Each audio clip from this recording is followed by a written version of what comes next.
पाटपुर गाँव रे भोला नामक कुंभार रहुथिला। से सबुबेले ए कथा को नहीं दुखी रहुथिला जे से जहा भी करुथिला सेथिरे असफल हेउथिला। जेतेबेले कि से गाँव रो ही रामलाल कुंभार सबुबेले तार प्रत्येक काम रे सफल हेउथिला, जोथि जोगु ता पाखरे बहुत टंका थिला। आ भोला कुंभार जीवन रे सबुबेले अभाव ही लागी रहिथिला।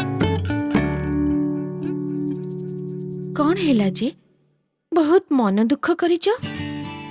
मन दुख करिबा कथा तो लाली, मु बुझी पारुनी जे मु एते परिश्रम करिबा परे भी मते सफलता मिलुनी काहेकि। प्रतिथर किछि ना किछि कारण जोगु मु मो काम रे विफल हो जाउची। तुमको कहार नजर लगी जाई नहीं तो? अरे मते काहेकि लागिबो? नजर लागिबार अछि जदी रामलाल कुंभार को लागिबो। से काम रे भी सफल होउची आउ ता पाखरे मोठारु अधिक टंका भी अछि। तथापि तमे कोनोसी साधु महात्मा को भेटे निज विषय टिके पचारि नियो। जदि कहार नजर लागिथिबो ताले से किछि उपाय बतई देबे। तापरे इच्छा नथिले भी निज स्त्री कथा मानी से जने साधुंक पाखरे पहुंचिला।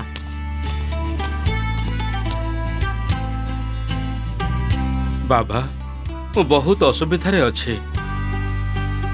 काहेकि तमर कोन हैला? पूरा पूरी सुस्थ सबल तो देखा जाउच। बाबा मु जहा भी काम करूछि सेथिरे ठीक समय रे किछि ना किछि समस्या आसी ठिया हे जाउछि आउ मु सफल हेई पारुनी। सफलता एवं असफलता तो जीवन रे एक अंग, एथि प्रति भयभीत हेबा दरकार नहीं वत्स। आज जदि विफलता पाइछ तबे काली सफलता निश्चय मिलिबो। एया भाबी तो एते वर्ष असुविधारे कटई दिली बाबा, किंतु सफलता पाखकु आसुनी। सेपटे रामलाल को देखंतु, मो परी सीए भी जने कुंभार माटीर जिनिस तैयारी करुची, किंतु प्रतिथर सफल हो जाउची। ता पाखरे टंकार किछि अभाव नाही। एमिति केमिति हेई परिबो?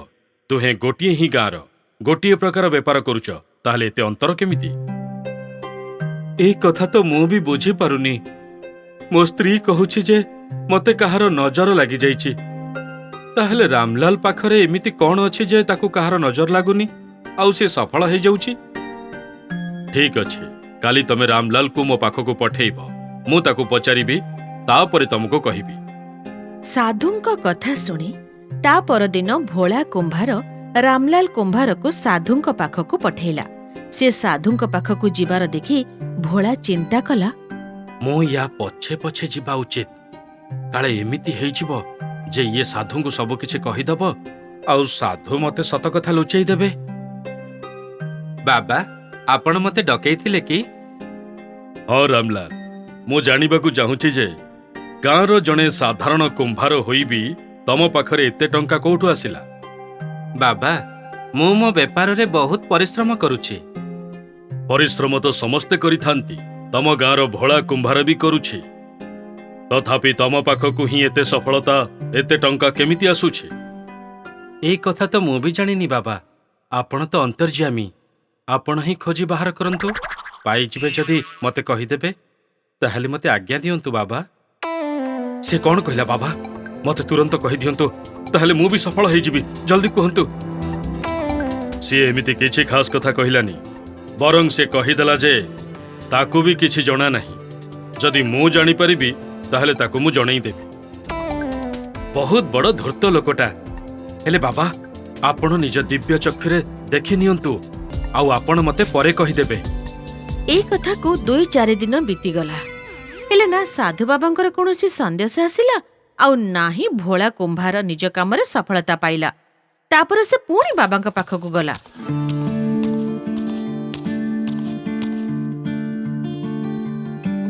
बाबा 4 दिन बीती गलानी, आपण कौनसी उपाय कहिले नहीं। उपाय मिली जाइछि वत्स, आउ एथिपाई तमकु एवं रामलाल को मोर गोटिए काम करिबाकू पड़िबो। की काम बाबा? आपण कहंतु, मु एका ही करि देबी। नहीं, कामटा तम 2 जण को ही करिबाकू पड़िबो। काली तमे पुणी थरे रामलाल को नेई मो पाखकु आसीबो। बाबांक ठारो उपाय मिलिबा कथा सुनी भोला कुंभारर खुशी कहिले न सरे। ता परदिन सकाळु सकाळु से रामलाल को नेई साधु बाबांक पाखरे पहुंची गला। प्रणाम बाबा। ଆପଣ ଆଜି ମତେ ପୁଣି ଥରେ ଡାକିଲେ କି? ହଁ, ଆଜି ତମ ଦୁହିଁଙ୍କୁ ସହରର ବଜାରରେ ଲାଲୁ ଭାଇଙ୍କ ଦୋକାନରେ 50ଟି ଲେଖାଏଁ ମାଠିଆ ପହଞ୍ଚେଇବାକୁ ପଡ଼ିବ। ସିଏ ମୋର ଶିଷ୍ୟ, ସିଏ ତମକୁ ମାଠିଆର ମୂଲ୍ୟ ଦେଇଦେବ। ଟଙ୍କା ଆଣି ତମେ ଦୁହେଁ ମୋ ପାଖକୁ ଆସିବ।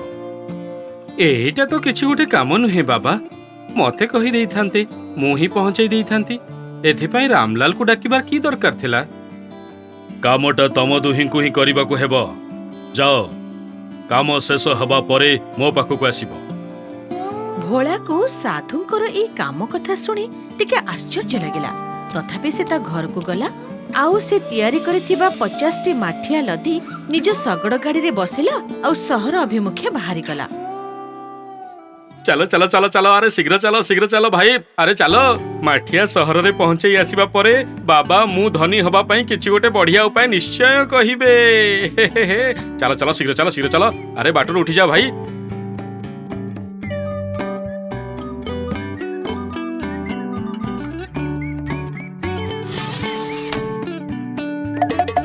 दम लगा के भाई सा, दम लगा के हाई सा। ଏବେ ମୁଁ କଣ କରିବି?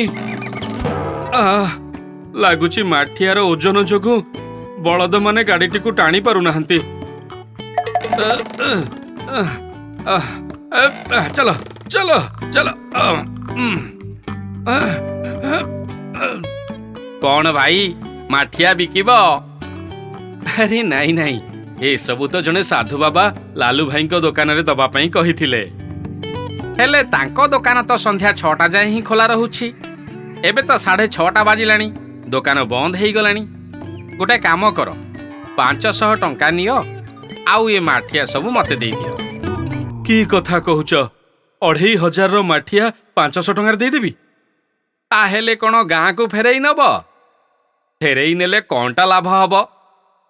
ତାଠାରୁ ତ ଭଲ 500 ଟଙ୍କାରେ ଦେଇଦିଅ। ବଳଦମାନଙ୍କ ପାଇଁ ଚାରା କିଣିବା କାମରେ ଲାଗିଯିବ। ବିଚରା ମାନେ କେତେ ପରିଶ୍ରମ କରି ନେଇକି ଆସିଛନ୍ତି। ତମେ ବୋଧେ ଠିକ କଥା କହୁଛ। ଗାଁକୁ ଫେରେଇ ନେଲେ କଣ ଲାଭ ହବ? ଦିଅ, 500 ଟଙ୍କା ହିଁ ଦେଇଦିଅ।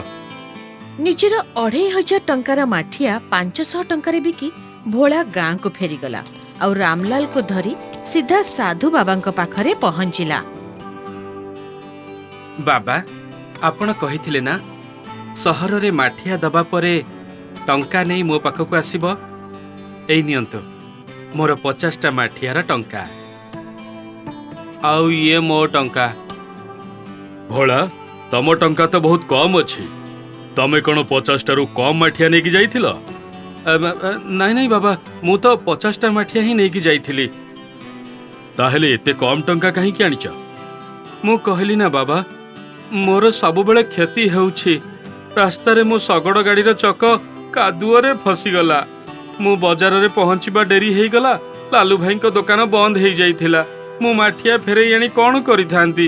ତେଣୁ ଜଣେ ଲୋକକୁ 500 ଟଙ୍କାରେ ବିକି ଦେଇଥିଲି। ରାମଲାଲ, ତମେ ବି ତ ସେଇ ରାସ୍ତା ଦେଇ ଯାଇଥିଲ। ତମ ଶଗଡ଼ ଚକ କାଦୁଅରେ ଫସିଲାନି?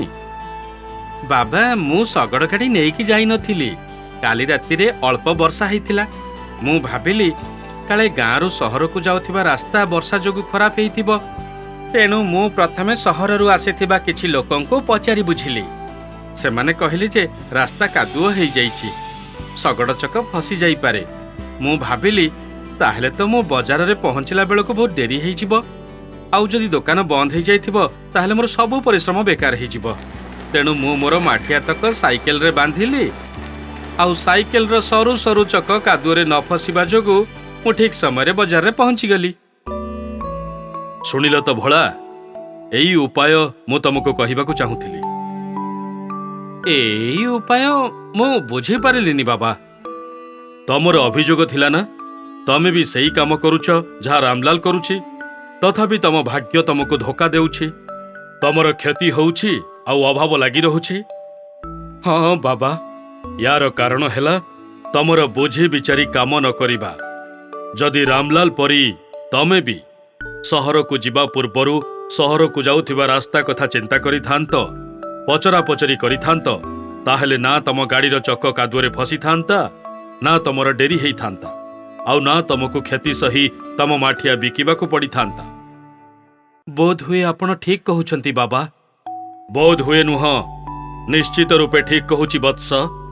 ଗୋଟାଏ କଥା ସବୁବେଳେ ମନେ ରଖିବ, ଯେଉଁମାନେ ଲଗାତାର ସଫଳ ହୁଅନ୍ତି ସେମାନେ କିଛି ଅଲଗା କରିନଥାନ୍ତି, ଅଲଗା ପ୍ରକାରେ କରିଥାନ୍ତି। କୃଷକର ଜୋତା। ନୂଆପୁର ଗାଁରେ ଲାଲୁରାମ ନାମରେ ଜଣେ ଗରିବ କୃଷକ ରହୁଥିଲା। ସେ ଯେତିକି ଗରିବ, ତା ପିଲାଦିନର ସାଙ୍ଗ ମାଣିକରାମ ସେତିକି ହିଁ ଧନୀ। ଯେଉଁଠି ମାଣିକରାମ ବଡ଼ ଗାଡ଼ିରେ ବୁଲୁଥିଲା, ସେଇଠି ଲାଲୁରାମର ଫଟା ଜୋତା ପିନ୍ଧି ଚାଲିବା ବି କଷ୍ଟକର ଥିଲା। ବାପା, ତମର ପାଦର ବୁଢା ଆଙ୍ଗୁଠି ଦେଖାଯାଉଛି। ଓହୋ, ତମକୁ କେତେ ଥର କହିଲିଣି ଯେ ଗୋଟେ ଜୋତା କିଣି ଆଣ। ଏତେ ବଡ କଣା ହେଇଗଲାଣି ଯେ ଆଙ୍ଗୁଠି ବାହାରି ଆସୁଛି। କ୍ଷେତରେ ଯଦି କୌଣସି ସାପ, ବିଛା କି ପୋକଜୋକ ପଶି ତମକୁ କାମୁଡି ଦିଏ, ତାହେଲେ ଆମର କଣ ହବ ତମେ କହିଲ? ଆରେ କିଛି କାମୁଡ଼ିବନି। ପିନ୍ଧିବା ପୂର୍ବରୁ ଜୋତାକୁ ଓଲଟେଇ ଝାଡ଼ି ଦଉଛି। ପଇସା ଆଗ ମିଳୁ, ତାପରେ ମୁଁ ଜୋତା କିଣିବି। ଏଇ କଥା ଶୁଣି ଶୁଣି ବର୍ଷେ ପୁରିଗଲା ଯେ ପଇସା ମିଳିଯାଉ। ମୋ କଥା ମାନି ତମେ ତମ ପିଲାଦିନର ସାଙ୍ଗ ମାଣିକରାମ ପାଖରୁ ପଇସା ଆଣୁନ କାହିଁକି? ଯେବେ ପଇସା ମିଳିବ ସେତେବେଳେ ତାଙ୍କୁ ଫେରେଇ ଦବ। ଦେଖ ସୁନନ୍ଦା, ଆଜି ତମେ କହିଦେଲ, ପୁଣି କେବେ କହିବନି। ସିଏ ମୋ ପିଲାଦିନର ସାଙ୍ଗ। ଯଦି ଆମ ଭିତରେ ପଇସା ଆସେ, ତାହେଲେ ଆମର ବନ୍ଧୁତାଟା ଭାଙ୍ଗିଯିବ। ତାହେଲେ ପିଲାଦିନର ବନ୍ଧୁତା ଆଉ କୋଉ କାମର ଯେ, ଯାହା କେବେ ବି କାମରେ ଲାଗିବନି? ଦେଖ ସୁନନ୍ଦା, ମୋ ସାଙ୍ଗକୁ ତମେ କିଛି କହିବନି। ସିଏ ତ ସାହାଯ୍ୟ କରିବା ପାଇଁ ପ୍ରସ୍ତୁତ ଅଛି, କିନ୍ତୁ ମୁଁ ହିଁ ତା ପାଖରୁ ଟଙ୍କାଟିଏ ଆଣିବାକୁ ରାଜି ହଉନି। ଆଉ କହିବନି ମତେ। ଏପଟେ କୃଷକ ଲାଲୁରାମ ନିଜ ଜମିରେ ଫସଲ କାଟି କାଟି ଗଭୀର ଜମି ଭିତରେ ପହଞ୍ଚିଲା। ତା ଜମିକୁ ଲାଗି ମାଣିକରାମର ଜମି ଅଛି। ସେତେବେଳେ ଫସଲ ଭିତରୁ ତାକୁ ମାଣିକରାମ ଜୋର ଜୋରରେ ହସିବାର ସ୍ୱର ଶୁଭିଲା। ସ୍ୱର ଶୁଣି ସିଏ ଚମକି ପଡ଼ିଲା। ତାପରେ ତାକୁ ମାଣିକରାମର ଛୁଆର ସ୍ୱର ଶୁଭିଲା। ହେଲେ ବାପା, ତମେ ଏମିତି କଣ କରୁଛ ଯେ ତମ ପାଖକୁ ଏତେ ଟଙ୍କା ଆସୁଛି? ଆମ ଜମି ହୁଡ଼ାରେ ଯୋଉ ଓସ୍ତ ଗଛ ଅଛି ନା, ତା ତଳେ ମୁଁ ସବୁଦିନେ ମୋ ଜୋତା ରଖିଦଉଥିଲି। ସକାଳ ହଉ ହଉ ସେଥିରେ ମନକୁ ମନ ଟଙ୍କା ଆସିଯାଉଥିଲା। ବାସ୍, ସେଇ ଟଙ୍କାରେ ମୁଁ ତ ଧନୀ ହେଇଗଲି। ଓହୋ, ତାହେଲେ ମୋ ସ୍ତ୍ରୀ ଠିକ୍ କହୁଥିଲା। ଏ ବନ୍ଧୁତା ତାହେଲେ କାହିଁକି ଯଦି ମୋ କାମରେ ନ ଲାଗିବ?